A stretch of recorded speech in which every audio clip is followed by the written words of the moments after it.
یہ اٹیک کر رہا ہے، یہ دیکھیں زنجیروں سے باندھ رکھا ہے، یہ بیچارہ بہت زخمی بھی ہے۔ اس بازار کے اندر جو ہے ایک درگاہ ہے، وہاں لوگوں کو زنجیروں سے باندھ دیا جاتا ہے۔ ہم اس کی حقیقت جاننے کے لیے آئے کہ ایسا کیوں ہوتا ہے، اتنے ایڈوانس دور میں بھی ایسا کیسے ہو سکتا ہے، کیا وجوہات ہوگی اس کی۔ لوگ کہاں جس کو زنجیروں سے باندھا ہوا ہوتا ہے؟ تو یہ ابھی اپن جاتے ہیں، ایک بندہ وہاں بندھا ہوا ہے سامنے اور دو اس طرف بندھے ہوئے، لیکن انہوں نے اپنے اوپر چادر اوڑھ رکھا ہے۔ اس کے پاس جاتے ہیں۔ السلام علیکم۔ یہ اٹیک کر رہا ہے، یہ دیکھیں زنجیروں سے باندھ رکھا ہے۔ ذہنی مریض ہوتے ہیں ان لوگوں کو یہاں درگاہ میں باندھ دیا جاتا ہے۔ ان کا یقین ہے کہ جو بھی یہاں آتے ہیں ان کو باندھ کے رکھتے ہیں تو وہ صحت یاب ہو جاتے ہیں۔ کافی لوگ ہوئے ہیں تو ان لوگوں کا یہی یقین ہے۔ یہ بیچارہ بہت زخمی بھی ہے، وہ دیکھے وہ پڑا ہوا ہے۔ اللہ تعالیٰ ان کو ہدایت دے جو بھی ہے، لیکن ایسا نہیں ہونا چاہیے۔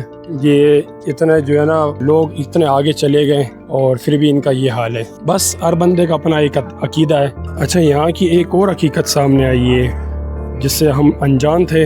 تو یہ کہہ رہے ہیں کہ جو بندہ مثال کے طور پہ مریض ہوتا ہے یا ذہنی توازن جس کا خراب ہوتا ہے، اس کو یہاں آ کے باندھ دیا جاتا ہے تالے سے۔ آپ اس کا تالے کی چابی کہیں پہ بھی رکھ دو، گم ہو جائے، کچھ بھی ہو جائے، جب تک اس کی مراد پوری نہیں ہوگی اور جب تک وہ صحیح نہیں ہوگا، جو جیسے ہی کہ وہ صحیح ہو جاتا ہے کہ تالا خود بخود کھل جاتا ہے، چاہے چابی کہیں پہ بھی ہو۔ اچھا، آپ یہاں رہتے ہو؟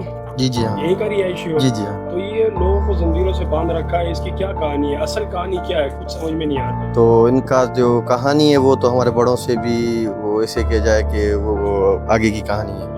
ہاں، پرانی کہانی ہے، ہمیں تو پتہ ہی نہیں۔ جیسے ہم جو ایسے سمجھ کے لائق ہوئے ہیں تو جیسے ہم دیکھتے ہیں تو یہ اس کے درخت کو بندھے ہوئے ہیں، اور اکثر دیکھا بھی گیا ہے اور لوگوں سے بھی سنا گیا ہے کہ آٹومیٹکلی جب رات کا ٹائم ہوتا ہے یا دن کا ٹائم ہوتا ہے تو ویسے تو حکم تو ربی ہوتا ہے، لیکن لوگوں کے کہنے کا مقصد یہی ہے کہ یہ دربار ہے، جیسے آپ دیکھ رہے ہیں میرے پیچھے جو دربار ہیں، تو سخی جام داتار کے نام سے یہ مشہور دربار ہے۔ تو ان کا جیسے حکم ہوتا ہے تو یہ آٹومیٹکلی ان کی جو زنجیریں ہیں پاؤں میں جو بندھی ہوئی ہے وہ کھل جاتی ہے۔ اچھا، یہ صحیح ہو جاتے ہیں پھر آٹومیٹک زنجیر کھل جاتی ہے؟ ہاں ہاں، یہ کچھ تو ہماری اسی ایج میں ہی ہم نے دیکھے ہیں، کچھ بندے ایسے بھی ہیں جو ٹھیک ہو گئے ہیں اور کھل گئے ہیں۔ اللہ تعالیٰ ان کو صحت دے، جی ہاں۔ اللہ تعالیٰ تندرستی دے۔